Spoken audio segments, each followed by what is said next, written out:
അതെ എടുക്കണ്ടേ, ഉറങ്ങാണോ? Hello, video എടുക്കണ്ടേ? എടുക്കണം. ഞാൻ തുടങ്ങാം. അപ്പൊ ഇങ്ങനെയായിരിക്കും നിങ്ങളിൽ പലരും. എങ്ങനെ ഇരുന്നുറങ്ങാം, എങ്ങനെ കിടന്നുറങ്ങാം, എങ്ങനെ നിന്നുറങ്ങാം എന്നുള്ളതിൽ റിസർച്ച് ചെയ്യുന്നവരായിരിക്കും നിങ്ങൾ ഓരോരുത്തരും. എന്തായാലും വീഡിയോ തമ്മിൽ കണ്ടിട്ട് നിങ്ങൾ ഇത്ര വരെ എത്തി നിൽക്കണമെങ്കിൽ നിങ്ങളുടെ പ്രധാന പ്രശ്നം ഉറക്കം കുറഞ്ഞതല്ല, ഉറക്കം കൂടിപ്പോയതാണെന്ന് മക്കൾ തന്നെ തെളിയിച്ചു കഴിഞ്ഞു. ഒരു ഡേ എന്ന് പറയുന്നത് നമുക്കറിയാം 24 മണിക്കൂറാണ്. അപ്പോൾ 24 മണിക്കൂറിൽ 7 മണിക്കൂർ എന്ന് പറയുന്നത് ശരാശരി മനുഷ്യൻ ഉറങ്ങിയിരിക്കണം. അത് നമുക്ക് എല്ലാവർക്കും അറിയുന്ന കാര്യമാണ്. അപ്പോൾ എന്തായാലും ഉറക്കം പൂർണ്ണമായിട്ട് ഒഴിവാക്കിയുള്ള പഠനം നമുക്ക് ആവശ്യമില്ല. നമ്മൾ എന്ത് ചെയ്താൽ മതി? അനാവശ്യമായിട്ടുള്ള ഉറക്കം കൺട്രോൾ ചെയ്യുന്ന പഠനം മാത്രം ചെയ്താൽ മതി. യാതൊരു ജോലിയും ഇല്ലാതെ, ജീവിതത്തിൽ വ്യക്തമായ ലക്ഷ്യമില്ലാതെ കിടന്നുറങ്ങുന്നവരോട് നമുക്ക് യാതൊരു എതിർപ്പുമില്ല. അവരുറങ്ങിക്കോട്ടെ, ഒരു കുഴപ്പമില്ല അല്ലേ. പക്ഷെ നമ്മൾക്കാണെങ്കിൽ ജീവിതത്തിൽ ഒരു ലക്ഷ്യമുണ്ട്, നമുക്ക് കുറേ സ്ഥലത്ത് എത്തിച്ചേരാനുണ്ട്, കൂടുതൽ ഉയരങ്ങൾ കീഴടക്കാനുണ്ട്. അപ്പം നമുക്ക് ഉറങ്ങി പാഴാക്കാൻ സമയമില്ല. ഉറക്കത്തിനായി മാറ്റിവെക്കുന്ന ഈ 7 മണിക്കൂർ കഴിഞ്ഞ് ബാക്കി 17 മണിക്കൂർ നമ്മുടെ കയ്യിലുണ്ട്. ഈ 17 മണിക്കൂർ നമ്മൾ എത്രത്തോളം പ്രൊഡക്റ്റീവായിട്ട് ഉപയോഗിക്കുന്നു അതനുസരിച്ചായിരിക്കും നമുക്ക് കിട്ടുന്ന റിസൾട്ട് എന്ന് പറയുന്നത്. അതായത് നമുക്ക് പരീക്ഷാകാലം എത്തിയിരിക്കുകയാണ്, എക്സാമിന് കുറച്ച് ദിവസങ്ങൾ മാത്രമേ ബാക്കിയുള്ളൂ. അപ്പോൾ ഇനിയെങ്കിലും നമ്മൾ എന്ത് ചെയ്തേ പറ്റുള്ളൂ? അടിപൊളിയായിട്ട് പഠിച്ചെടുത്തേ പറ്റുള്ളൂ. അപ്പോൾ നമുക്ക് അനാവശ്യമായിട്ടുള്ള ഉറക്കം ഒഴിവാക്കണം. നമ്മൾ എങ്ങനെയാണ് കൺട്രോൾ ചെയ്യാൻ പോകുന്നത്, ഇതേക്കുറിച്ച് മാത്രമാണ് നമ്മൾ ഈ വീഡിയോ കാണാൻ പോകുന്നത്. നിങ്ങൾക്ക് ഉപകാരപ്പെടുമെന്ന് ഞാൻ വിശ്വസിക്കുന്ന, 100% വിശ്വസിക്കുന്ന കുറച്ച് ടിപ്സുകൾ മാത്രമാണ് മക്കൾ ഈ വീഡിയോയിൽ കാണാൻ പോകുന്നത്. എന്തായാലും ഇവിടെ വരെ എത്തി, നമുക്ക് എന്ത് ചെയ്യാം? ആ ടിപ്സ് ഫോളോ ചെയ്ത് നോക്കാം. അപ്പോൾ tip number 1, set A goal first. ഈ ഒരു ടിപ്പിന് എന്താ പ്രസക്തി എന്ന് ചോദിച്ചു കഴിഞ്ഞാൽ പ്രസക്തിയുണ്ട്. അത് മറ്റൊന്നുമല്ല, നമുക്ക് ഇൻട്രസ്റ്റ് ഇല്ലാത്ത കാര്യങ്ങൾ ചെയ്യുന്ന സമയത്ത് മാത്രമാണ് നമുക്ക് ഉറക്കം വരാറ്. കൂട്ടുകാരോട് സംസാരിക്കുന്ന സമയത്തോ, ഇൻസ്റ്റഗ്രാമിൽ റീൽസ് കാണുന്ന സമയത്തോ, സിനിമ കാണുന്ന സമയത്തോ നമുക്ക് എന്ത് ചെയ്യാറില്ല? ഉറക്കം വരാറില്ല. പിന്നെ എന്തുകൊണ്ടാണ് പഠിക്കുന്ന സമയത്ത് മാത്രം നമുക്ക് ഉറക്കം വരാറ്? നമ്മൾ എപ്പോഴും ചിന്തിക്കുന്ന കാര്യമാണ്. നമുക്ക് ഇൻട്രസ്റ്റ് ഇല്ലാത്തതുകൊണ്ട് മാത്രമാണ് നമുക്ക് ഉറക്കം വരാറ്. അതായത് നമ്മൾ എന്ത് ചെയ്യുന്നു? ആദ്യം ഒരു ഗോൾ സെറ്റ് ചെയ്യുന്നു. നമുക്ക് ജീവിതത്തിൽ എവിടെയെങ്കിലൊക്കെ എത്തണം എന്ന് ആഗ്രഹിക്കുന്നു. അതായത് അത് കീഴടക്കണം, ആ ഒരു ഉയരം എനിക്ക് കീഴടക്കണം, ആ ഒരു ലക്ഷ്യത്തിലേക്ക് എത്തിച്ചേരണം എനിക്ക് ബോധ്യമുണ്ടെങ്കിൽ പഠിക്കുന്ന സമയത്ത് എനിക്ക് എന്ത് വരില്ല? ഉറക്കം വരില്ല. നമ്മളെന്ത് ചെയ്യും? അതിനുവേണ്ടി ശക്തമായിട്ട് പരിശ്രമിച്ചുകൊണ്ടേയിരിക്കും. അപ്പോൾ എന്ത് ചെയ്യുക? ആ ഒരു ഇൻട്രസ്റ്റ് ഉണ്ടാക്കി എടുക്കാൻ വേണ്ടിയിട്ട് ആദ്യം മക്കൾ എന്ത് ചെയ്യണം? ഗോൾ സെറ്റ് ചെയ്യുക. So set A goal first. Tip number 2, eat something healthy. Already നമ്മൾ പറഞ്ഞു കഴിഞ്ഞു, ഇൻട്രസ്റ്റിനെ കുറിച്ച് പറഞ്ഞു കഴിഞ്ഞു അല്ലേ. ഇൻട്രസ്റ്റ് മാത്രം പോരാ, നമുക്ക് ബ്രെയിൻ ഫങ്ഷൻ ചെയ്യണമെങ്കിൽ എന്തിൻ്റെ ആവശ്യമുണ്ട്? എനർജിയുടെ ആവശ്യമുണ്ട്. ചുമ്മാ കാര്യങ്ങൾ ഇങ്ങനെ വായിച്ചു വിട്ടാൽ മാത്രം പോരാ, പഠിക്കണമെങ്കിൽ, നമുക്ക് ഓർത്തെടുക്കാൻ പറ്റണമെങ്കിൽ എനർജി ആവശ്യമുണ്ട്. അതിനായിട്ട് ഹെൽത്തി ആയിട്ടുള്ള ഫുഡ് മാത്രം കഴിക്കുക. ജങ്ക് ഫുഡ്സും ഫാസ്റ്റ് ഫുഡ്സൊക്കെ ഒഴിവാക്കുക. ഡ്രൈ ഫ്രൂട്ട്സ് കഴിക്കുക, പ്രോട്ടീൻ റിച്ച് ആയിട്ടുള്ള ഫുഡ്സ് കഴിക്കുക, ന്യൂട്രീഷ്യസ് ആയിട്ടുള്ള ഫുഡ് മാത്രം കഴിക്കുക. ഫുഡ് ഒരിക്കലും സ്കിപ്പ് ചെയ്യരുത്. വ്യക്തമായ ഇടവേളയിൽ എന്ത് ചെയ്യുക? ഫുഡ് കഴിക്കുക. അപ്പോൾ ഈറ്റ് സംതിങ് ഹെൽത്തി.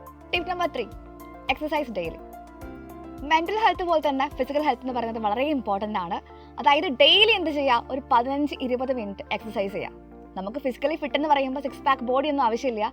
ഫിസിക്കലി ഫിറ്റായിട്ടിരിക്കുക. അതിപ്പോൾ നിങ്ങൾ എങ്ങനെയാണെങ്കിലും എന്ത് ചെയ്യുക? ഹെൽത്തി ആയിട്ടിരിക്കുക, ഫിറ്റായിട്ടിരിക്കുക, അത്രയേ ഉള്ളൂ. അപ്പോൾ exercise daily. Tip number 4, hydrate. അത് മറ്റൊന്നുമല്ല, നിങ്ങൾക്ക് എല്ലാവർക്കും പറയുന്ന കാര്യമായിരിക്കും. സ്കൂൾ ടീച്ചേഴ്സ് പറയാറുണ്ടായിരിക്കും, വീട്ടിൽ പാരൻസ് പറയാറുണ്ടായിരിക്കും, എപ്പോഴും വെള്ളം കുടിക്കാനായിട്ട് പറയാറുണ്ട് അല്ലേ. അതായത് നമുക്ക് ഡീഹൈഡ്രേഷൻ എന്ന് പറയുന്നത് വളരെ വലിയ പ്രശ്നമുള്ള കാര്യമാണ്. നമ്മുടെ കോൺസെൻട്രേഷൻ ആയിക്കോട്ടെ, മെമ്മറി ആയിക്കോട്ടെ, വളരെ വലിയ രീതിയിൽ ബാധിക്കുന്ന കാര്യമാണ് ഡീഹൈഡ്രേഷൻ. അപ്പോൾ ഡീഹൈഡ്രേഷൻ അവോയ്ഡ് ചെയ്യണമെങ്കിൽ കൃത്യമായ ഇടവേളകളിൽ മക്കൾ എന്ത് ചെയ്യുക? വെള്ളം കുടിക്കുക. മാക്സിമം എന്ത് ചെയ്യുക? വെള്ളം കുടിക്കുക. So stay hydrated. Tip number 5, read aloud and write more. അതായത് നമ്മൾ പലരും പല രീതികളിൽ പഠിക്കുന്നവരായിരിക്കും. ചിലർ മനസ്സിൽ വായിച്ച് പഠിക്കുന്നവരുണ്ടായിരിക്കും, ചിലർ ഉച്ചത്തിൽ വായിച്ച് പഠിക്കുന്നവരായിരിക്കും, ചിലർ എന്തായിരിക്കും? എഴുതി പഠിക്കുന്നവരായിരിക്കും. ഇതിൽ ഏറ്റവും ഫലപ്രദം എന്ന് പറയുന്നത് ഉച്ചത്തിൽ വായിച്ച് പഠിക്കുന്നവരായിരിക്കും. അതായത് മറ്റൊന്നും കൊണ്ടല്ല, ഇപ്പോൾ നമ്മൾ മനസ്സിൽ വായിച്ച് പഠിക്കുകയാണെങ്കിൽ നമ്മളിതാ ഇൻ്റഗ്രേഷൻ പഠിച്ചുകൊണ്ടിരിക്കുന്ന സമയത്ത് നമ്മൾ പഠിച്ച് എന്ത് ചെയ്യുന്നു? മൈൻഡിലേക്ക് വരുന്നത് ഇൻസ്റ്റഗ്രാമിലെ നമ്മുടെ മോയെ റീലിലേക്കായിരിക്കും. അപ്പോൾ നമ്മുടെ മൈൻഡ് ഡിസ്ട്രാക്റ്റഡ് ആവാൻ ചാൻസ് ഉണ്ട് അവിടെ. അപ്പോൾ അത് അവോയ്ഡ് ചെയ്യാൻ നമുക്ക് ഏറ്റവും എളുപ്പം എന്ന് പറയുന്നത് ഉച്ചത്തിൽ വായിച്ച് പഠിക്കുക, അല്ലെങ്കിൽ എന്ത് ചെയ്യുക? എഴുതി പഠിക്കുക. ഇത് രണ്ടും എന്താണ്? ഒരുപോലെ ഫലപ്രദമാണ്. ഇത് മിസ് പറഞ്ഞതുകൊണ്ട് മാത്രം എന്ത് ചെയ്യരുത്? മറ്റു മക്കൾ ചെയ്യാൻ വേണ്ടി പാടില്ല. നിങ്ങൾക്ക് ഏതാണോ കൺവീനിയൻറ്റ് അത് മാത്രം ചൂസ് ചെയ്യാം. അപ്പോൾ ടിപ്പ് നമ്പർ 6, മൂവ് അറൗണ്ട്. അതായത് നമ്മൾ എന്ത് ചെയ്യുന്നില്ല? ഒരു സ്ഥലത്ത് തന്നെ ഇരുന്ന് പഠിക്കുന്നില്ല. ഇടയ്ക്കൊക്കെ എന്ത് ചെയ്യുന്നു? എണീറ്റ് നടക്കുന്നു. അതുപോലെ തന്നെ എന്ത് ചെയ്യാണ്? എന്തെങ്കിലുമൊക്കെ റിലാക്സ് ചെയ്യുന്നു. ഇനി കണ്ടിന്യൂസ് ആയിട്ട് ഇരുന്ന് പഠിക്കുകയാണെങ്കിൽ നമുക്ക് സ്വാഭാവികമായിട്ടും ഉറക്കം വരും. ഉറക്കം വന്നില്ലെങ്കിൽ മാത്രമേ അത്ഭുതമുള്ളൂ. So move around. Tip number 7, switch topics. അതായത് നമ്മൾ ഒരേ സമയം ഒരേ സബ്ജക്റ്റ് പഠിച്ചുകൊണ്ടിരിക്കുകയാണെങ്കിൽ സ്വാഭാവികമായിട്ട് നമുക്ക് ഉറക്കം വരുമല്ലോ അല്ലേ. അതായത് നമ്മൾ ബോറിംഗ് ആയിട്ട് ഫീൽ ചെയ്യും. നമുക്ക് ഫിസിക്സ് പഠിച്ചുകൊണ്ടിരിക്കുകയാണെങ്കിൽ നമ്മൾ എന്ത് ചെയ്യുന്നു? നമുക്ക് സബ്ജക്റ്റ് സ്വിച്ച് ചെയ്തിട്ട് മാത്സ് പഠിക്കാം, അല്ലെങ്കിൽ എന്ത് ചെയ്യാം? ബയോളജി പഠിക്കാം. അങ്ങനെ എന്ത് ചെയ്യാം? നമുക്ക് സ്വിച്ച് ചെയ്ത് പഠിക്കാം. ഇനി നമുക്ക് സബ്ജക്റ്റ് സ്വിച്ച് ചെയ്യാൻ ബുദ്ധിമുട്ടുണ്ടെങ്കിൽ ടോപ്പിക്ക് സ്വിച്ച് ചെയ്യാം. നിങ്ങൾക്ക് ഏതാണോ ഇൻട്രസ്റ്റിംഗ് ആയ ടോപ്പിക്ക് ആ ടോപ്പിക്കിലേക്ക് വരിക. ബോറിംഗ് ആണ് ഫീൽ ചെയ്യുകയാണെങ്കിൽ ഇൻട്രസ്റ്റിംഗ് ആയ ടോപ്പിക്ക് എന്ത് ചെയ്യുക? എടുത്ത് പഠിക്കാം. So switch topics. Tip number 8, refresh your self. നമ്മൾ ഒരേ സമയം എന്താണ് ബുക്ക് നോക്കിയിരുന്ന് പഠിക്കുന്നു അല്ലെങ്കിൽ യൂട്യൂബ് ലൈവ് നോക്കിയിരുന്ന് പഠിക്കുകയാണെങ്കിൽ കണ്ണൊക്കെ നമുക്ക് ഹെവി ആയിട്ട് ഫീൽ ചെയ്യാറുണ്ട് അല്ലേ, അല്ലെങ്കിൽ ഇച്ചിങ് ഒക്കെ തോന്നാറുണ്ട്. അപ്പോൾ അത് അവോയ്ഡ് ചെയ്യാൻ നമുക്ക് എന്ത് ചെയ്യാം, റിലാക്സ് ആകാം, കുറച്ചും കൂടെ എന്ത് ചെയ്യാം, കുറച്ച് നേരം കണ്ണൊക്കെ നടച്ച് റിലാക്സ് ചെയ്യുക. അല്ലെങ്കിൽ എന്ത് ചെയ്യാം, നമ്മളെപ്പോഴും ചെയ്യുന്നൊരു കാര്യമാണ് ഇടയ്ക്ക് തണുത്ത വെള്ളത്തിൽ പോയിട്ട് എന്ത് ചെയ്യാം, മുഖമൊക്കെ കഴുകുക. അല്ലെങ്കിൽ എന്ത് ചെയ്യാം, നിങ്ങൾക്ക് കുളിക്കാൻ താല്പര്യമുള്ളവരാണെങ്കിൽ you can also take a shower. Tip number 9, strategize your study plan. ഇപ്പം നൈറ്റ് ടൈമൊക്കെ ആണെങ്കിൽ നമുക്ക് സ്വാഭാവികമായിട്ടും ഉറക്കം വരാൻ ടെൻഡൻസി ഉണ്ടായിരിക്കും അല്ലേ.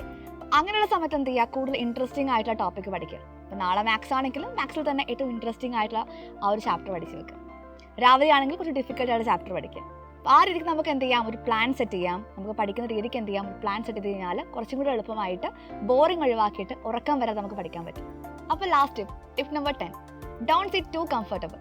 അപ്പോൾ നമ്മൾ പലരും എന്തായിരിക്കും, ബെഡിലിരുന്ന് പഠിക്കുന്നവരായിരിക്കും, സോഫയിലിരുന്ന് പഠിക്കുന്നവരായിരിക്കും, ചിലർ എന്തായിരിക്കും കുഷ്യനുള്ള ചെയർസിലിരുന്ന് പഠിക്കുന്നവരായിരിക്കും. ഇതൊക്കെ എന്താക്കുക, ഒഴിവാക്കുക. അത് മറ്റൊന്നും കൊണ്ടല്ല, ഇപ്പോൾ കുഷ്യൻസ് ഉള്ള സീറ്റിലിരിക്കുവാണ് അല്ലെങ്കിൽ സോഫയിലിരിക്കുവാണെങ്കിൽ സ്വാഭാവികമായിട്ട് നമുക്ക് ഉറക്കം വരാൻ ടെൻഡൻസി കൂടുതലായിരിക്കും. ബെഡിലാണെങ്കിൽ ഇപ്പോൾ നമ്മൾ എന്ത് ചെയ്യുന്നു, 10 മിനിറ്റ് ബെഡിലിരുന്നിട്ട് പഠിക്കുവാണെങ്കിൽ 15ാമത്തെ മിനിറ്റിലേക്ക് വരുവാണെങ്കിൽ നമ്മൾ ഉറങ്ങിപ്പോകും അല്ലേ, എല്ലാവർക്കും അറിയുന്ന കാര്യമാണ്. അപ്പോൾ അത്രയും കംഫർട്ടബിളായിട്ട് നമ്മൾ എന്ത് ചെയ്യാതിരിക്കുക, ഇരിക്കാതിരിക്കുക. ഒരു ടേബിൾ, ഒരു ചെയർ സെറ്റിംഗ് ഉണ്ടാക്കുക, അതിലിരുന്ന് പഠിക്കാൻ വേണ്ടി ശ്രമിക്കുക എല്ലാവരും. അപ്പോൾ ടിപ്സൊക്കെ ഞാൻ പറഞ്ഞു കഴിഞ്ഞു. ഇനിയൊക്കെ നിങ്ങളുടെ കയ്യിലാണ്, ഇതെങ്ങനെ യൂസ് ചെയ്യണമെന്ന് നിങ്ങളുടെ കയ്യിലാണ്. എന്തായാലും ഞാൻ ഉറപ്പ് തരുന്നു, ഈ ടിപ്സിൽ കുറച്ചെങ്കിലും നിങ്ങൾ ഫോളോ ചെയ്യുകയാണെങ്കിൽ വലിയൊരു മാറ്റം നിങ്ങൾക്ക് കാണാൻ വേണ്ടി പറ്റും. അപ്പോൾ എല്ലാവരും അടിപൊളിയായിട്ട് പഠിക്കുക, ഗംഭീരമായിട്ട് പഠിക്കുക. നിങ്ങളുടെ ഹാർഡ് വർക്കിന് പ്രതിഫലം നിങ്ങൾക്ക് കിട്ടിയിരിക്കും. അപ്പോൾ നിങ്ങൾ തീരുമാനിക്കണം നിങ്ങളുടെ ലൈഫ് എങ്ങനെ പോകണമെന്ന്. So wish you all the best. Thank you.